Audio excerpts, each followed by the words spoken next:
तो मैं तो बहुत खुश हूँ इस खबर से। आई एम वेरी उनकी हैप्पी। तरफ से ये कंफर्म किया गया है कि हमारे foreign minister Bilawal Bhutto India जाएंगे, मीटिंग में शरीक होंगे, जिसमें अभी तक आपको पता है कि सभी वर्चुअल ही मुलाकात, वो सारी मीटिंग्स अटेंड कर रहे थे। लेकिन इसके ऊपर हमने बड़ी बात की बार बार कि क्या वो जाएंगे नहीं जाएंगे, तो ये सर कंफर्मेशन मिल गई है। तो डॉक्टर साहब, आप कैसे देख रहे हैं बिलावल भुट्टो का वहां पर जाना, उस मीटिंग में शिरकत करना दोनों मुल्कों के लिए किस हद तक अच्छा होगा? नहीं, ये मेरे ख्याल से तो इसे कहते हैं आइस ब्रेकिंग।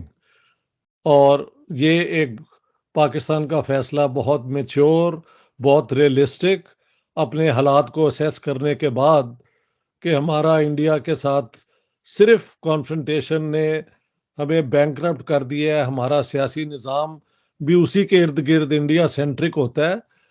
अब हिम्मत करके अगर ये जा रहे हैं तो पाकिस्तान के फॉरेन ऑफिस को और फॉरेन मिनिस्ट्री को और गवर्नमेंट ऑफ पाकिस्तान को मुबारकबाद मैं देना चाहता हूं आपके जरिए।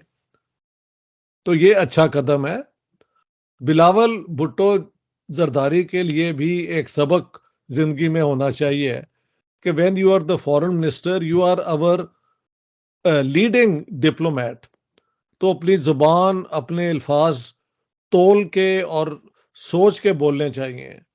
इंडियन प्राइम मिनिस्टर के लिए जो इन्होंने अल्फाज इस्तेमाल किए थे, द बुचर ऑफ गुजरात, वो अप्रोप्रिएट नहीं थे। Not for a foreign minister to speak like this. लेकिन अगर वो उन्होंने रिफ्लेक्ट किया है और वो समझते हैं कि इस मीटिंग में जाना चाहिए, तो मैं समझता हूँ ये ब्रेक थ्रू है पाकिस्तान के लिए। आई होप इंडियंस भी इनको इस स्पिरिट में ही लें, क्योंकि ये दोनों मुल्कों मुल्कों की जो है ना किस्मत, वो जुड़ी हुई है। ठीक है, इंडिया हमसे आगे निकल गया है, बहुत कामयाब है, दुनिया में उसका बहुत क्लाउड बन चुका है। लेकिन अगर इस इलाके में अमन होगा और उनको भी फायदा होगा, और बेस्ट चीज ये होगी कि नेक्स्ट स्टेप ट्रेड की तरफ आएगा। और मेरी प्रिडिक्शन ये है कि एक दिन लाइन ऑफ कंट्रोल को इंटरनेशनल बॉर्डर बनाने में भी इस किस्म के जो है ना एक छोटे छोटे स्टेप उधर हमें ले जाएंगे।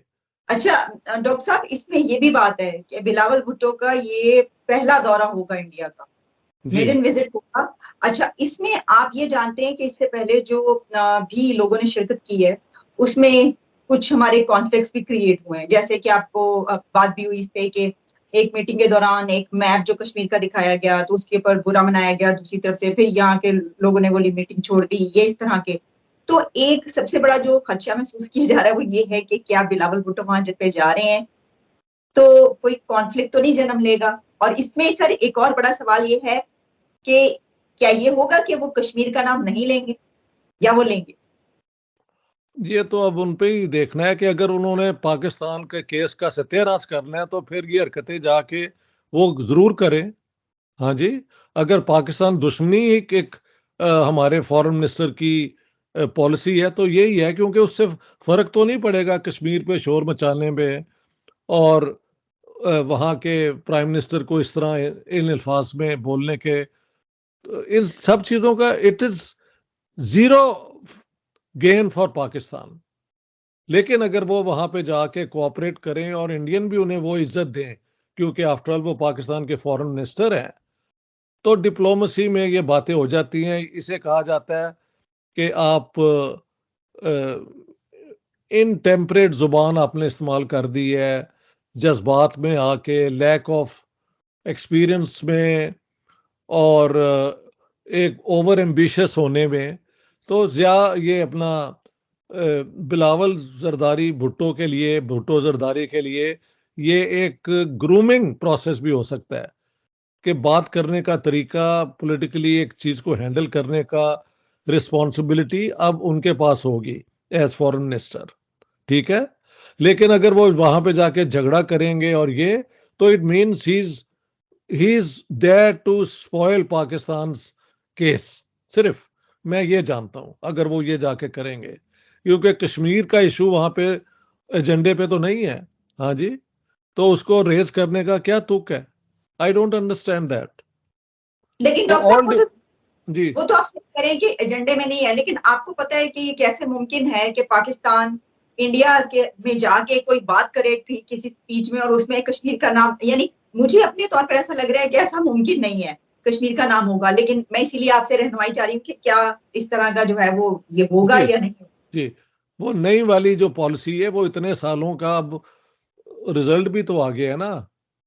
तो अगर इन्हें ज़रा भी अक्ल है और थोड़ी भी शर्म है, तो अपनी हकीकत को समझें और अपनी रिस्पॉन्सिबिलिटी को लें सीरियसली, और वहाँ पे जाके ऐसा माहौल क्रिएट करें कि जो है ना वो रंजिशें या वो जो है दीवारें जो हैं वो नीचे गिरें।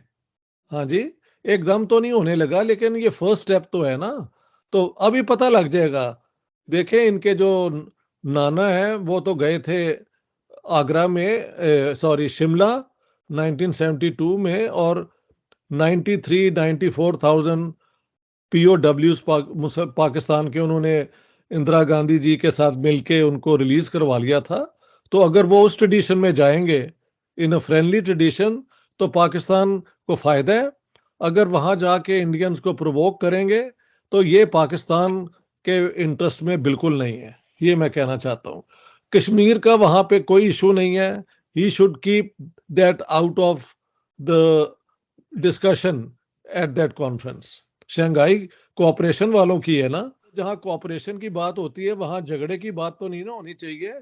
ये तो सिंपल लॉजिक की को बात है। जाना चाहिए, जाके वहाँ पर बात करनी चाहिए, क्योंकि इंडिया अपनी खारजा पॉलिसी से पूरी दुनिया में राज कर रहा है। इसी तरह पाकिस्तान को भी चाहिए अपनी खारजा पॉलिसी को बेहतर बनाने के लिए हर मुल्क से बात करें। हैं तो अब हर मुल्क से तो इमदाद ले ली, अब इंडिया रह गया कि इमदाद लेने के लिए। क्या लगता है कि आपको हम इंडिया से इमदाद लेने के लिए जा रहे हैं या रिलेशन बेटर करने के लिए जा रहे हैं? यार इंडिया से इमदाद लेने से बेहतर है कि हमें डूब मरना ही चाहिए, ठीक है ना। जो प्रेजेंटली जो सिचुएशन है वो इंटरनेशनली आपको जितना वो जलील कर रहा है, आप बेहतर जानते हो यार। इंटरनेशनली हम लोगों को जलील नहीं कर रहे यार। वहाँ पे एप्पल वालों ने अपना स्टोर ओपन कर दिया है, मर्सिडीज वगैरह वो शोरूम्स अपने ओपन कर रहे हैं। हम लोगों के लिए तो डूब मरने का मुकाम है ना। हम एक देखें जिनको हम लोग आंखें निकालते हैं, उनको बातें करते हैं हम लोग, जी ये इस तरह है उस तरह है और ये कर रहे हैं, तो उन्हीं से अगर हम भीख मांगने के लिए जा रहे हैं तो डूब मरने का मुकाम है हमें। की एक इनविटेशन आई थी डिफेंस मिनिस्टर्स की अगले महीने मई के अंदर, आई थिंक 3-4 मई को शायद, पाकिस्तान के फॉरेन मिनिस्टर बिलावल भुट्टो जरदारी को इनविटेशन है फॉर दी एससीओ इन गोवा। लेकिन हालात तो जो नज़र आ रहे हैं, हम तो बेसिकली डोमेस्टिकली इतने ज़्यादा ऑक्यूपाइड हैं डोमेस्टिक डेवलपमेंट्स में कि हमारा इन चीज़ों पर ज़्यादा ध्यान नहीं होता। आप कुछ की मैं सर एक्सपर्टीज से हम जानना चाहते हैं कि बिलावल भुट्टो साहब ने रिसेंटली कहा था कि वो चाहते हैं री इंगेजमेंट विद इंडिया। इन्होंने जून जुलाई 2022 में ये कहा था, लेकिन अभी आके खास तौर पे जब वो यूएन गए हैं तो बड़ी टफ लाइन लेंथ उन्होंने ली है।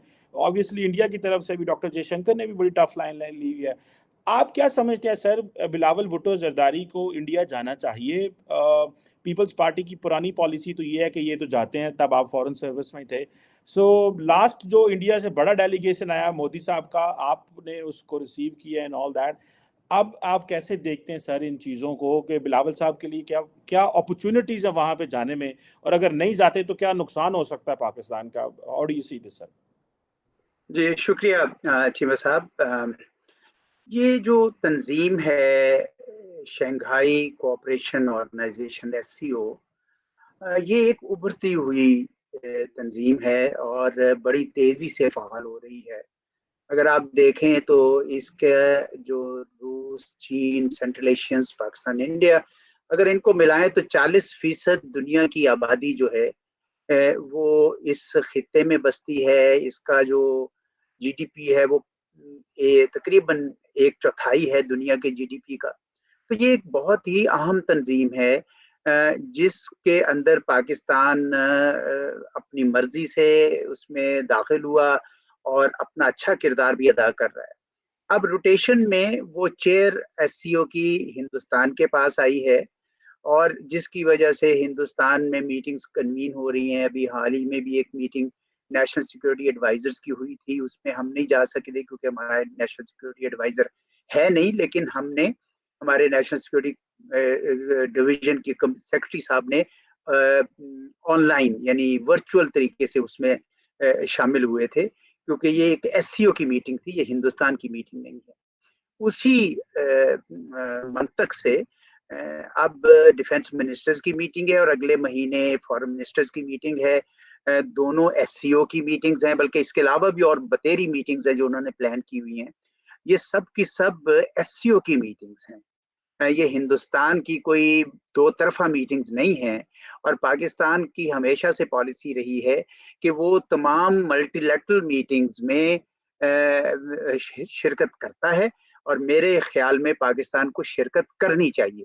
अगर पाकिस्तान इसमें शिरकत नहीं करता और हमारे वजीर खारजा साहब नहीं जाते, तो इसका मतलब ये होगा, दुनिया को लगेगा कि जैसे एससीओ के साथ हमारी वाबस्तगी, हमारा ताल्लुक, हमारी कमिटमेंट थोड़ी कम हो गई है, जो हमें बिल्कुल ये तासुर नहीं देना चाहिए। ये बड़ी जबरदस्त तंजीम है, ये मुस्तकबिल में आप देखेंगे कि बहुत ही बड़ा किरदार अदा करेगी।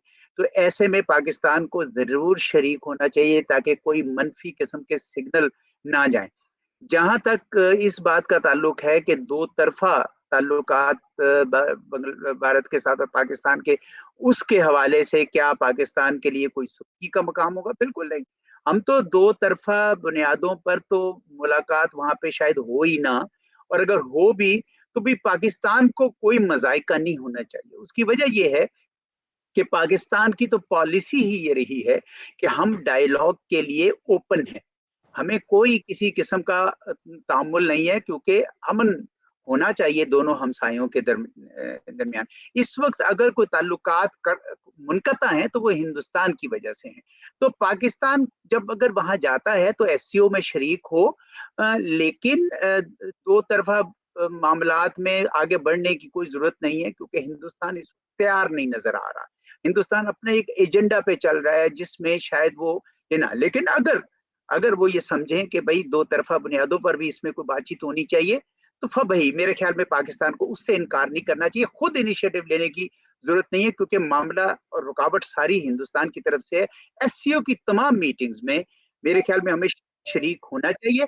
और अगर किसी वजह से मुल्क के दाखिली हालात की वजह से, बिकॉज आजकल बड़ी सख्त तलातुम की कैफियत है, ना जा सकें तो वर्चुअली जरूर अटेंड करें, पर वैसे कोशिश करनी चाहिए कि फिजिकली अटेंड की जाए।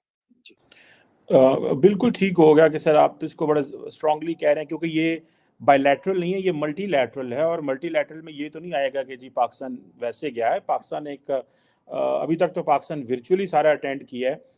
तो इस पे ये भी बात आ रही है कि इलेक्शंस आ रहे हैं, तो शायद बिलावल भुट्टो जरदारी के खिलाफ इमरान खान कैंपेन भी शुरू कर सकते हैं, जिस तरह इमरान खान डरते थे कि मेरे खिलाफ कोई पॉलिटिकल माइलेज पोजीशन ना कर ले। ये तो सारी बात है सर, चीज़ हो गई। सर एक और चीज़ मैं आपसे डिस्कस करना चाहता हूँ इसी के साथ साथ ही इंडिया पाकिस्तान में। देखिए आज चाइना के फॉरेन मिनिस्टर को मैं देख रहा था कि वो कह रहे थे कि हम फ़लस्तीन और इजराइल के साथ नकी नॉर्मलाइजेशन करा सकते हैं, या हम कराना चाहते हैं अगर हमें कहा जाए। इससे पहले एक बड़ी सक्सेसफुल चीज़ जो जैसे कहना सिविलाइजेशन ओल्ड राइवलरी है अरब्स में और पर्शियन में, India sorry Iran and Saudi Arab की, उन्होंने कराई है। सर कोई मुल्क भारत और पाकिस्तान की नॉर्मलाइजेशन कराने के लिए क्यों बात नहीं करता? ये एक जी सर, जी।